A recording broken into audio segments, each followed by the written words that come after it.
na dia efa nisy aza ny fidinan'ny vidin'ny solika mbola maro amin'ny mpampiasa fiara fitateram-bahoaka no mametra-panontaniana amin'izay zava-mitranga manomboka ny talata ho avy izao dia ny fampiakaran'ny fiara fitateram-bahoaka ny saran-dalana ho 500 ariary tsy mbola nanio ny fomba fijeriny makasika ity fidinan'ny vidin'ny gazoal ity ry zareo avy eo anivon'ny UCTU izay ivondronan'ny coopérative mpitaterana maromaro. Raha ny hevitry ny mpanjifa tsy tokony ho misy ny fiakaran'ny saran-dalana amin'ny talata 4 oktobra ho avy izao noho ny fidinan'ny vidin'ny solika nanomboka alina. Idina amin'izay fre mba tokony mba tsy miakatra amin'izay mba normal dia mba miaina tsoma tsara amin'ny vahoaka. Fahitako izay fotsiny. Mba le izy miaina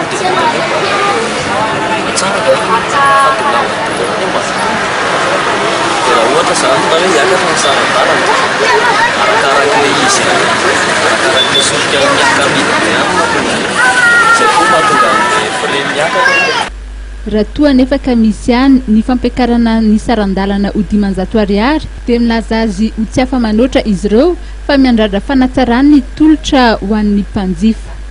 Rehefa miakatra 500 vele izy efa miaina aloha tsy maintsy iainana ilay izy satria ianao tsy afaka ny hoe andidy anazy fa tsy maintsy iainana ilay izy zany zava-misy.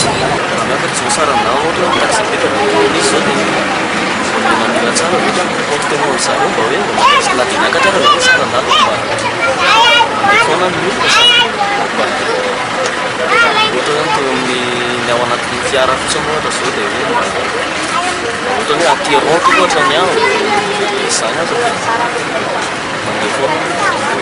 Raha tsy aivina ny fanambarana izay nataon'ny mpitatitra mivondrona eo anivon'ny UCTU dia hiakatra ho 500 ariary ny saran-dalana raha tsy misy ny hetsika avy amin'ny fanjakana.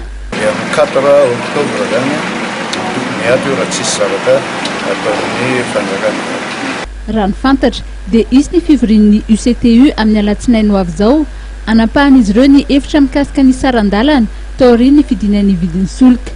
Ny 7 isan-jato ny vola miditra amin'izy ireo moa dia ividianana solika avokoa ary misy ny fandaniana hafa momba ny fanoloana ny kojakoja sy ny fikarakarana ny fiara.